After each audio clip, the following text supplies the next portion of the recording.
صلح و رحمت و برکت عزیزان، استاد با شاگردش وا میخوره بعد از 10 روز زنگیری شاگردش. بعدا میپرسه میگه شاگرد عزیز زندگیت چگونه؟ شاگرد در فصل تعریف میگه در بهترین صورت ایگونه زنه در زندگیم یکم بار دید.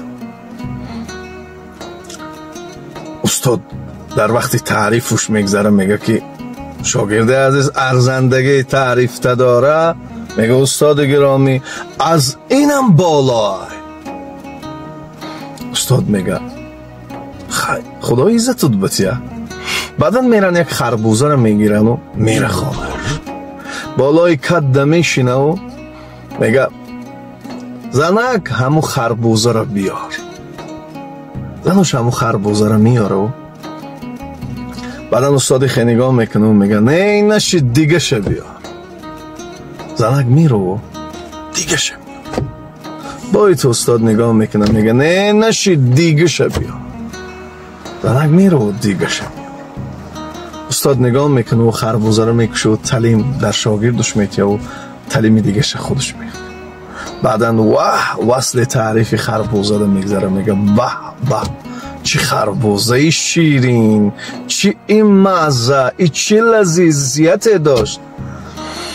بعدن شاگرد استاد دعوت میکنه خانهش، یک خربوزه میگیرن و میرن. شاگرد میشینن و خربوزه رو میگه زنک همو خربوزه رو بیار. زنک خربوزه رو میاره و شاگردت نگاه میکنه میگه نه این نشید دیگه شه بیار.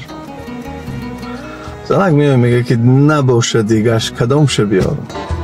استاد مشت خنده میزنه میگه جان شاگرد دیدی همو خربوزه که برودم یک تا بود در خانه.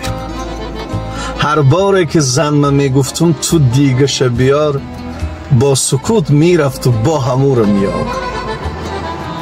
میدانی وقتی که من به لذیذی خربوزه رو وصل میدادم از چی بود؟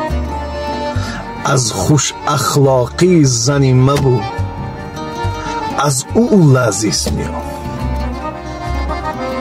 شاگرد سر خم میکنه و سکوت. بعدن استاد میگه زنی فرمان بری پارسا میگه کند مرد درویش را پادشاه. الله عزت گذارتان باشه. خدا همین شما در یکایکتان ده. خداوند زنای خوبی ها را نصیبتان بگرداند.